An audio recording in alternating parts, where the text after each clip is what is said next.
행운이란 무엇인가? 376페이지입니다. 지난 시간에는 오온 가운데에서 상의 의미를 살펴보았습니다. 오늘은 행의 의미를 알아보기로 하겠습니다.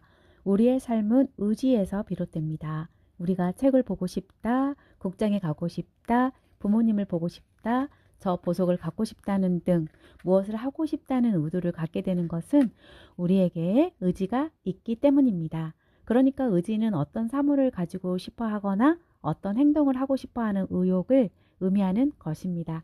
이렇게 의욕을 일으키는 것을 의업이라고 합니다. 우리는 의욕을 가지고 있으면 그것을 행동으로 옮기게 됩니다. 책을 보고 싶으면 책을 보고 보석을 갖고 싶으면 보석을 삽니다. 이렇게 의도된 바를 몸으로 실행하는 것을 신업이라고 합니다. 우리는 말을 통해 의욕을 충족시키기도 합니다. 화가 나면 욕을 합니다. 사랑하는 사람에게는 부드럽게 말합니다. 필요에 따라서는 거짓말을 하기도 하고 의도적으로 남을 속이기도 합니다.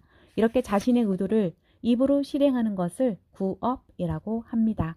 우리는 이렇게 마음과 몸과 입으로 업을 짓는 것, 다시 말해서 살아가는 것은 우리에게 의지가 존재하기 때문이라고 생각하고 있습니다.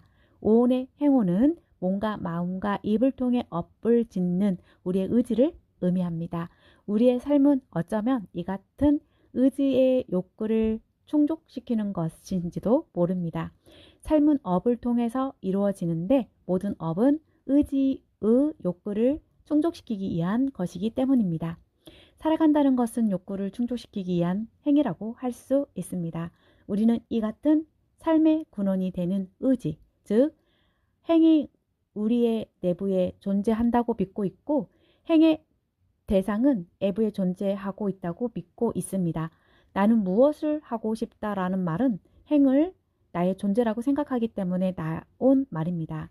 무엇을 하고 싶어 하는 나의 존재가 내 몸속에 있고 보고 싶은 책이나 갖고 싶은 보석은 외부에 있기 때문에 책을 보고 싶어 하고 보석을 갖고 싶어 한다고 생각하는 것입니다.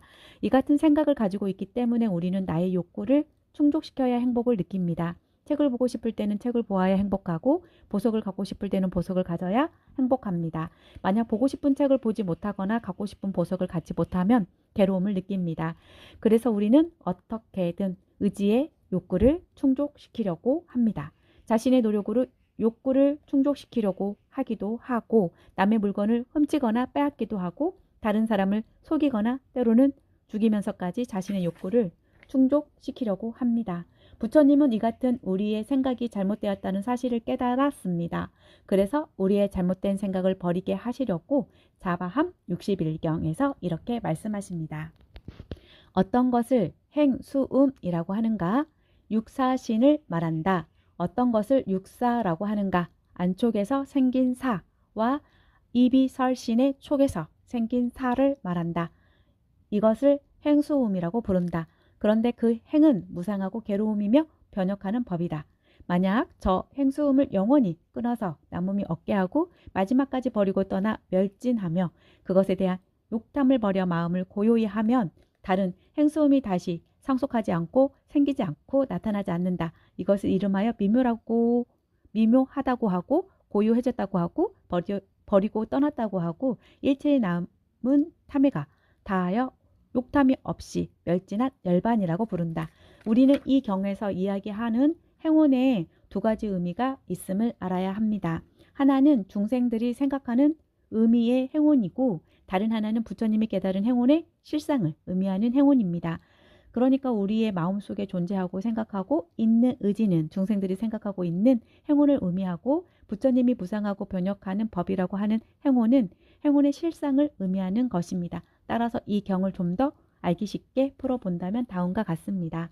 중생들이 몸 안에 있는 자기의 존재라고 생각하고 있는 의지란 육쪽에서 생긴 육사이다. 의지는 존재하는 것이 아니라 욕탐에 의해 모여서 나타난 12위처에 생긴 허망하고 무상한 의지작용인 것이다. 중생들은 이 무상한 의지작용을 태어나서 죽을 때까지 변함없이 존재하는 나의 의지라고 믿고 있기 때문에 모든 괴로움이 생기는 것이다. 그러나 의지는 존재가 아니라 연기법의 진리에 의해 인연 따라 변화하고 있는 법이다.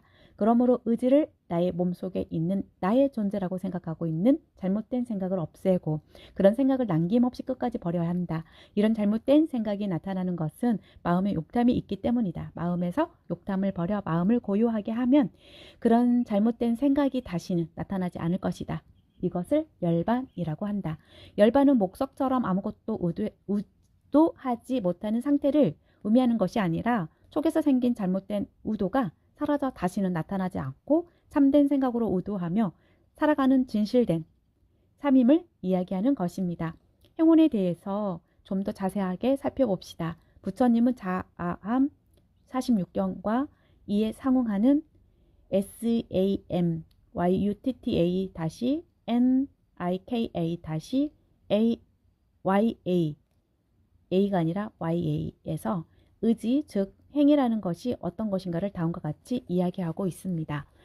비구들이여 그들은 무엇을 행위라고 하는 것일까?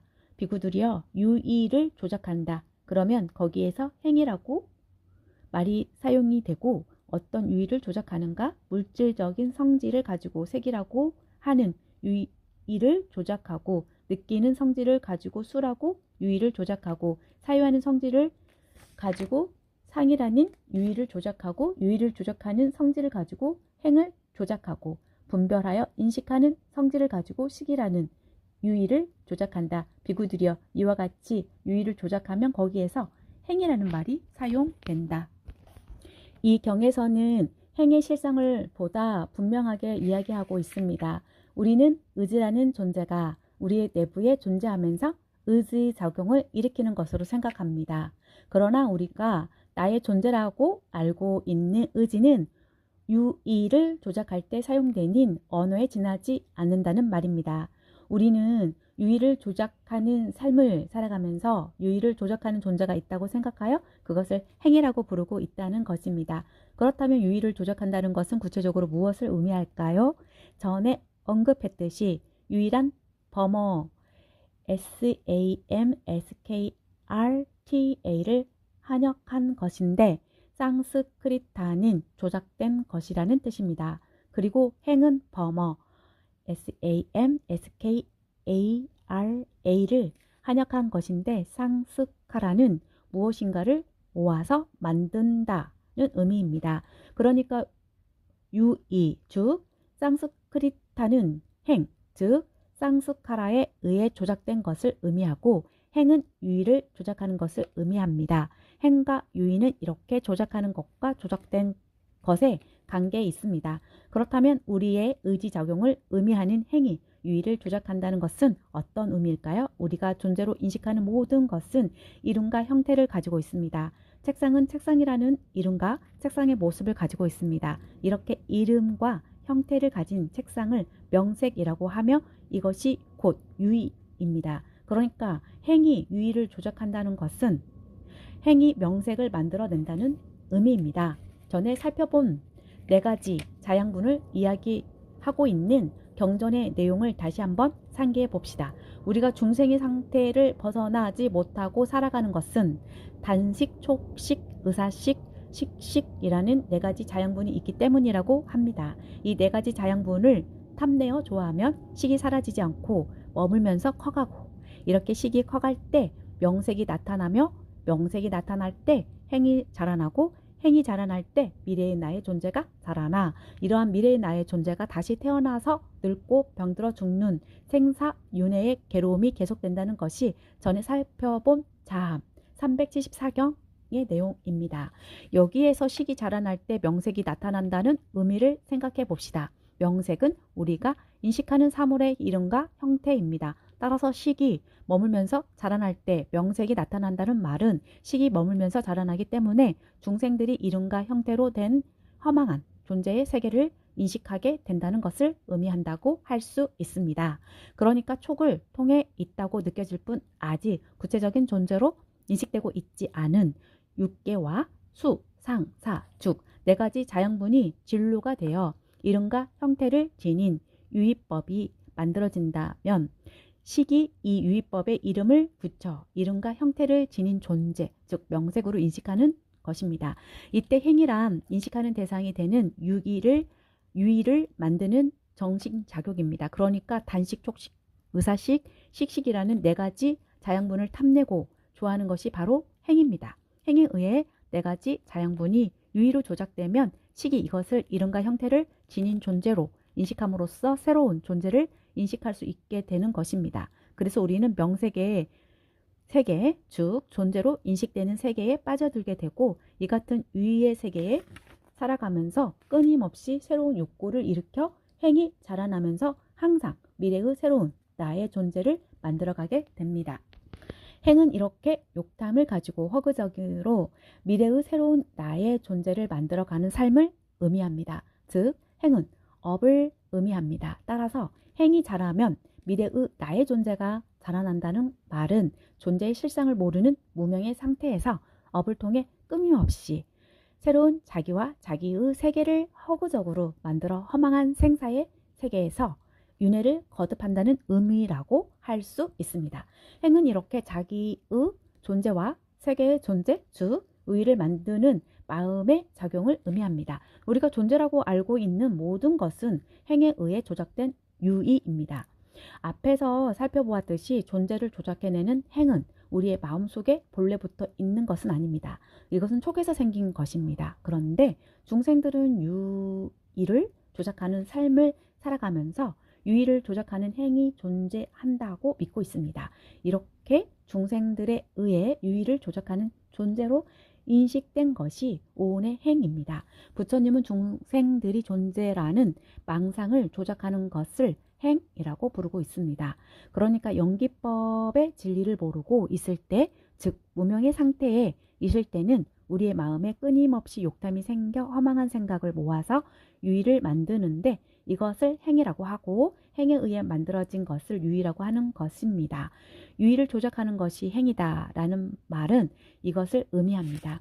지난번에는 식의 증장을 설명하면서 식에 의해 오온이 성립한다고 말씀드렸는데 그 말은 식이 오온을 만든다는 의미가 아닙니다.